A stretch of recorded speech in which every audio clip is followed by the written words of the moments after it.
حضور آ گئے ہیں، اور رمضان بھی حضور کے صدقے ملا، قرآن بھی حضور کے صدقے ملا، اور قیامت تک جس کو جو ملے گا وہ حضور کے صدقے ہی ملے گا۔ وہ رمضان ہو یا شوال ہو، محرم ہو یا سفر ہو، بس ہم نے تو ایک ہی سبق پڑھا ہے، انہیں جانا، انہیں جانا، بس انہیں جانا، انہیں جانا۔ تو ناموس رسالت کی بات ہے، اور ہمارے بڑے بڑے زعماء یہ آیت پڑھتے ہیں کہ باغی ہو جائے تو اس کو کاٹو، اس کو پکڑو، اس کو مارو، قرآن کا فیصلہ ہے، لیکن حضرت مسئلہ یہ ہے کہ وہ شروع ہوتی ہے جو اللہ اور اس کے رسول کو ایذا دے۔ تو حضور سید عالم صلی اللہ تعالیٰ علیہ وسلم کی اتنی بڑی توہین ہوئی، وہ مردود لعنتی ابھی تک زندہ ہے، ہم تو حیران ہیں کہ کوئی مسلمان اس تک ابھی تک پہنچا کیوں نہیں ہے۔ اس کا کام تو ایک ہی ہے، بس وہ حضرت عبداللہ بن انیس والا کام ہے، خالد بن سفیان حذلی کو جیسے آپ نے مارا، بس اس کا کام ہے دھرتی کو اس کے وجود سے پاک کر دیا جائے۔ پھر اگلی بات ہم بتائیں گے کہ جناب حضور کی ختم نبوت اور ناموس رسالت پر بات کیسے کرنی ہے۔ اب ہم روزانہ اس خنزیر کا نام بھی ممبر سے نہیں لے سکتے کہ جناب وہ آئے روز حضور کی گستاخی کرتا ہے، لیکن مسئلہ یہ ہے کہ 2.25 ارب مسلمانوں کے ایمان کا سودا ہے کہ یار کلمہ تم پڑھتے ہو، نمازی بھی ہو، حاجی بھی ہو، اور جناب صوم سے بھی ہو، صلات سے بھی ہو، سارا کچھ ہو، بتاؤ یہ کہ تمہارے اندر حضور کی غیرت کتنی موجود ہے؟ کیا نہیں اور کوئی غزنوی کارگاہ حیات میں، وہ جسے بیٹھ کر غزنوی سے جناب بڑی تکلیف ہو رہی تھی، آج اس سے پوچھا جائے نا کہ قبلہ آپ تو وزیر خارجہ ہیں اس ملک کے، آپ نے کیا کیا ہے ناموس رسالت کے لیے؟ آپ بات کرتے تھے کہ محمود غزنوی جناب ڈاکو ہے، تم تو بیان بھی نہیں دے سکے، منہ بھی نہیں کھول سکے کہ حضور کی ناموس رسالت اتنا بڑا حملہ ہوا ہے۔ اگر وہ پاکستان کے کسی روڈ پر رہتا ہوتا تو پھر ابھی تک وہ زندہ تو نہ رہتا، یہ تو بات ہے۔ اس کا تو ایک ہی علاج ہے، وہ جس ملک کا باسی ہے ہم اس ملک کا نام بھی نہیں لیتے، ان سے ہمارا ذمہ دار، ہمارا وزیر اعظم، ہمارا آرمی چیف اپنا پورا جنگی لباس پہنا کر اس کو بلا لے، اسے کہو بھئی ہم نے بڑی برداشت کی ہے، لیکن مسئلہ حضور کی عزت کا ہے، اگر تم نے اس کو سزا نہ دی تو ہم تمہارے ساتھ جنگ کرنے کے لیے تیار ہیں۔ اتنی سی بات ہے، حضور کی عزت کا مسئلہ کائنات کا حساس ترین مسئلہ ہے۔ میرے آقا و مولا صلی اللہ تعالیٰ علیہ وسلم کی ناموس ہی تو مومن کے لیے سب سے عزیز تر جاں ہے، لیکن حضور کی عزت پر پہرا دینے کے لیے مسلمانوں کو کھڑا ہونا پڑے گا۔ اندر تو ہم ہیں، موجود ہیں نا، الحمدللہ حضور کے غلام پورے پاکستان میں موجود ہیں۔ اب کسی کتے کمینے کی اتنی جرت نہیں پڑتی کہ وہ امام الانبیاء کے بارے میں بات کرے، ایسا بند باندھ کے گئے ہیں امیر المجاہدین کہ اب قیامت تک ادھر جاتے ہوئے 1000 نہیں کروڑ باری بلکہ اس کی نسلیں بھی کانپے گی کہ نہیں یہ بارگاہ رسالت ہے، ادھر نہیں جانا۔ یہی تو ہم ناموس رسالت کی بات کرتے تھے، یہی تو ہم بات کرتے تھے کہ ممتاز قادری تختہ دار کے لیے نہیں ہے، ممتاز قادری تو پھولوں کے ہار کے لیے ہے۔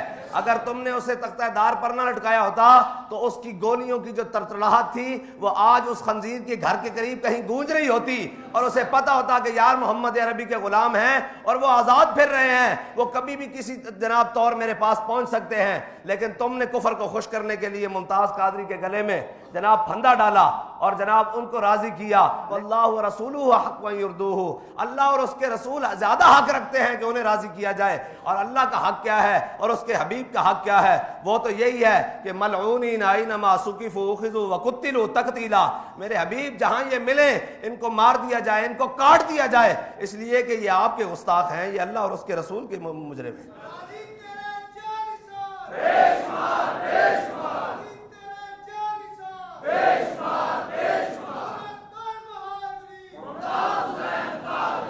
یہ صاحبزادہ رمضان شریف ہے، اور لوگ کہیں گے جی رمضان، میرے آقا و مولا صلی اللہ تعالیٰ علیہ وسلم نے حضرت عبداللہ بن انیس کو خالد بن سفیان الحذلی کو مارنے کے لیے بھیجا، خود روانہ کیا حضور نے۔ حضرت عبداللہ بن انیس نے عرض کی یا رسول اللہ میں اسے پہچانوں گا کیسے؟ فرمایا جب تو اس کو سامنے دیکھے گا نا تو تیرے جسم پر کپ کپی داری ہوگی، ایسے کر۔ حضرت عبداللہ بن انیس کو حضور سید عالم صلی اللہ تعالیٰ علیہ وسلم نے روانہ فرمایا۔ حضرت عبداللہ بن انیس کہتے ہیں جب میں سامنے جناب مکے کی پہاڑیوں میں پہنچا نا جہاں خالد بن سفیان الحذلی رہتا تھا، اس وادی کے قریب پہنچا نا تو کہہ رہے کہ عصر کے بھی جانے کا ٹائم ہو گیا، ادھر سے عصر بھی جا رہی ہے، ادھر سے حضور کے سامنے دشمن بھی ہے۔ انہوں نے کہا اب میں کیا کروں؟ تو کہا میں نے چلتے چلتے جس جانب چل رہا تھا نا اسی جانب نیت باندھ دی نماز کی، کعبہ عشق تو میں تیرے 400۔ حضرت امام بخاری پورا باب لے کر آئے ہیں بخاری شریف میں کہ جناب چلتے ہوئے نماز کیسے ہوگی، چلتے ہوئے نماز کیسے ہوگی؟ تو فرمایا یہ حضرت جناب عبداللہ بن انیس نے جو پڑھی ہے چلتے ہوئے نماز پڑھی ہے. ویسے تو چلتے ہوئے نماز نہیں ہوتی لیکن یہ حضور کے کام گئے ہیں, اور جس کام کے لیے جا رہے ہیں وہ نمازیں بھی اسی کی, اذانیں بھی اسی کی, روزے بھی اسی کے, صلاتیں بھی اسی کی ہے. حضور سید عالم صلی اللہ علیہ وسلم کہتے ہیں جب میں نے اس کو دیکھا نا تو میرے جسم پر کپ کپی طاری ہوئی. کہتے ہیں پھر میں نے اس کو للکارا واصل جہنم کر کے جب میں واپس حضور کی بارگاہ میں لوٹا نا تو امام الانبیاء نے فرمایا افلح الوجہ, فرمایا یہ تو کامیاب چہرہ آ رہا ہے, یہ تو. اور یہ بھی ہے ایک روایت میں کہ حضرت عبداللہ بن انیس اس کا سر کاٹ کر ساتھ لے کر آئے.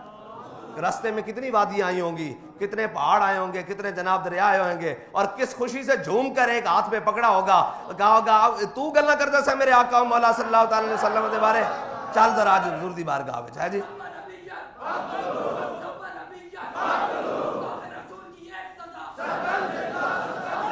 ملتا ہے کیا ایک بار مدینے میں جا کے دیکھ, کرتے ہیں مالا مال ذرا دامن پھیلا کے دیکھ. حضور کی بارگاہ ہے نا, میرے آقا مولا صلی اللہ تعالیٰ علیہ وسلم نے حضرت عبداللہ بن انیس کا ہاتھ پکڑا.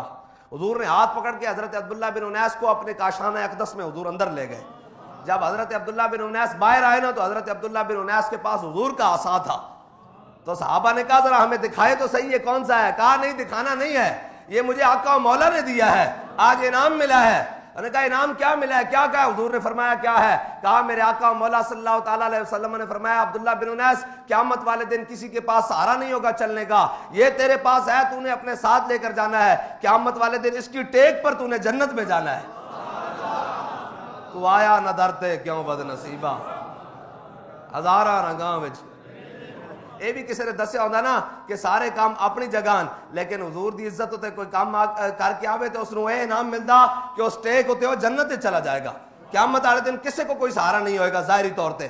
حضرت عبداللہ بن انیس اس نو ٹیک دے یا جنت جا رہے ہوں گے. پھر حضرت عبداللہ بن انیس نے اپنے رسانوں وصیت کی تھی, فرمایا جدو میں دنیا جاواں نا تے میرے کفن وچ ہور کوئی شے نہیں رکھنی ہے, عصا رکھنا, اے عصا لے کے جاواں گا قیامت والے دن.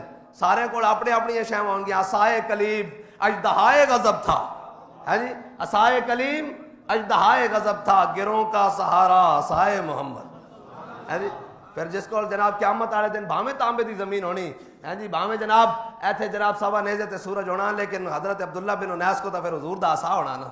اور جدو یہ منظر بنے گا کہ ہم سوئے حشر چلیں گے شاہ ابرار کے ساتھ, حضرت عبداللہ بن انیس بھی چھوڑیں تو پھر جناب ممتاز قادری ورگے فقیر تے جناب غازی علم الدین ورگے فقیر, اسی تو بڑے گناہگار ہیں نا, اسی بھی کہوں گے جناب ذرا سانو بھی تو زیارت کراؤ نا. یہ تو بڑی عجیب بات ہے. میرے آقا مولا صلی اللہ تعالیٰ علیہ وسلم نے فرمایا میرے دین دی سربلندی واسطے جنہاں ہتھیاراں دے نال جنگ کی تھی, قیامت والے دن وہ اپنے ہتھیار برہنہ کر کے اپنے موڈے تے رکھ کے آن گے, کر کے اس طرح کر, اس طرح جنہاں ہتھیاراں نال. نہیں سمجھ آئی؟ مثال کے طور پہ حضرت عبداللہ بن انیس کو خنجر ہوئے گا, حضرت جناب محمد بن مسلمہ کو تلوار ہوئے گی, ہے جی, حضرت مولا کائنات کو جناب وہ ذوالفقار ہوئے گی. اس طرح چلدیاں حضرت غازی علم الدین کو خنجر ہوئے گا, ممتاز قادری کو SMG یا جناب G3 ہوئے گی, جڑی وہ جناب کلاشن ہوئے گی, وہ این کر کے اپنے موڈے ہوتے رکھے ہوں گے, این کر کے برہنہ کر کے, انہوں نے نیام نہیں ہوئے گا, این کر کے برہنہ کر کے اپنے موڈے ہوتے رکھے ہوں گے. میرے آقا مولا نے جڑا اگا فرمایا نا وہ سنن والی, فرمایا جدو آن کے نا جناب قیامت والے دن میدان محشر وچ, تو فرمایا اولو العزم انبیاء کھڑے ہون گے, تو کہہ دیں کہ جناب انبیاء سے کروں عرض کیوں مالکو, کیا نبی ہے تمہارا ہمارا نبی؟ اور کہن کے جناب تہاڑیاں بڑیاں شانان, لیکن آپ ویکھو اسی حضور دے دین دا کم کر کے آ رہے ہیں ہتھیاراں نال. کیا کہ جدو اولو العزم انبیاء نو کہن کے رستہ دے دیو سانو, تے او بھی رستہ دے دیں گے کہ جاؤ جی جاؤ حضور دی بارگاہ وچ تسی بھی جاؤ. اس شان نال آنا. اقبال کہتے ہیں غازی یہ تیرے پراسرار بندے جنہیں تو نے بخشا ہے ذوق خدائی. اللہ تعالیٰ تو آنو تے میں نو حضور نال وفا کرن دی توفیق عطا فرمائے, اور ہر لمحے ہر سانس نال حضور دی عزت واسطے تیار رہن دی توفیق عطا فرمائے, اور اسی ہوتے زندگی عطا فرمائے, اور اسی ہوتے خاتمہ عطا فرمائے.